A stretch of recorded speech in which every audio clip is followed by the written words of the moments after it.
At the end of 2009, we heard a phrase that was introduced into our vocabulary that most of us had never heard before. And the phrase was, too big to fail. Remember? Banks and other financial institutions were deemed to be too big to fail, meaning that if they were to fail, the argument went, that the entire financial infrastructure of the country, and maybe of the world, would be in jeopardy.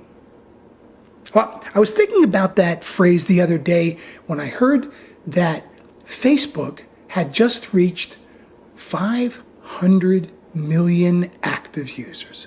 500 million.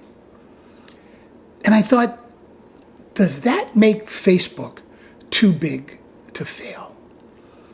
Those of us who've been in the tech world for any length of time have pretty well developed an expectation that whenever something comes along and is successful, it will eventually be replaced by the next big thing.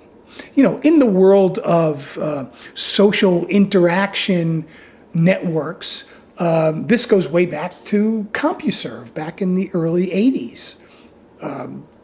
AOL was a huge platform through which people connected to one another and this new thing called the internet.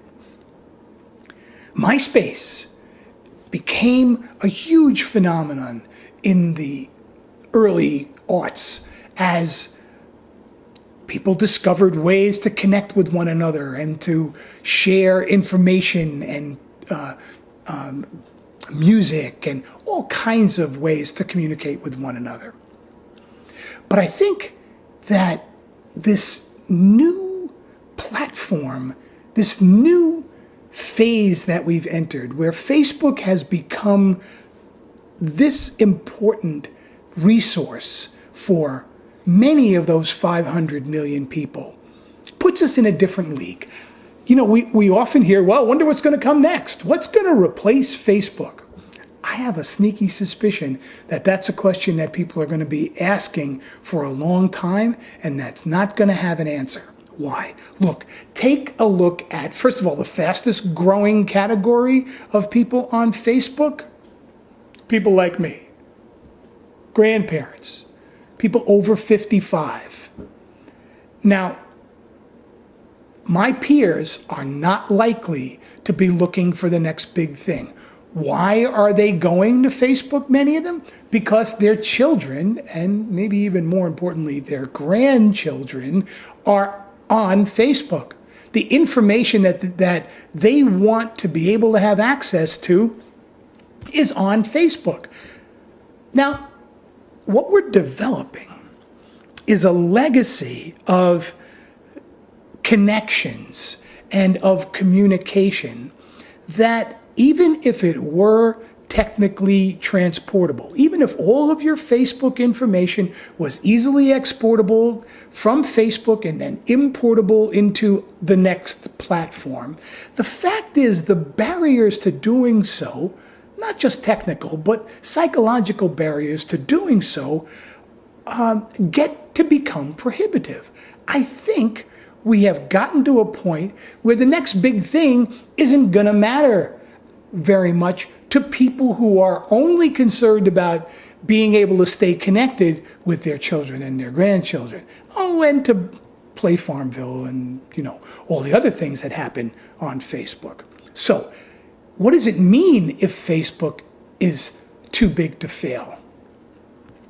I don't think it means that Facebook is going to have to be bailed out by the government. I think what it does mean is that the responsibility that Facebook has to those users is going to be realized as more and more serious. Look, if you lose information on some service that has a little bit of video that you've made, if your blog were to go away, that's not trivial. It's not insignificant, but it's not like all of this history of social relationships that are being built in Facebook. So Facebook, too big to fail, I think. And I'm not going to listen to too many of these what's going to replace Facebook stories at this point, because I don't think anything's going to replace Facebook. Not for, I don't know, not for a very, very long time. And that means that the responsibility that Facebook has is tremendous to be able to live into this reality of being too big to fail to many, many, many hundreds of millions of people. So those are my thoughts, and I'll see you out there, probably on Facebook.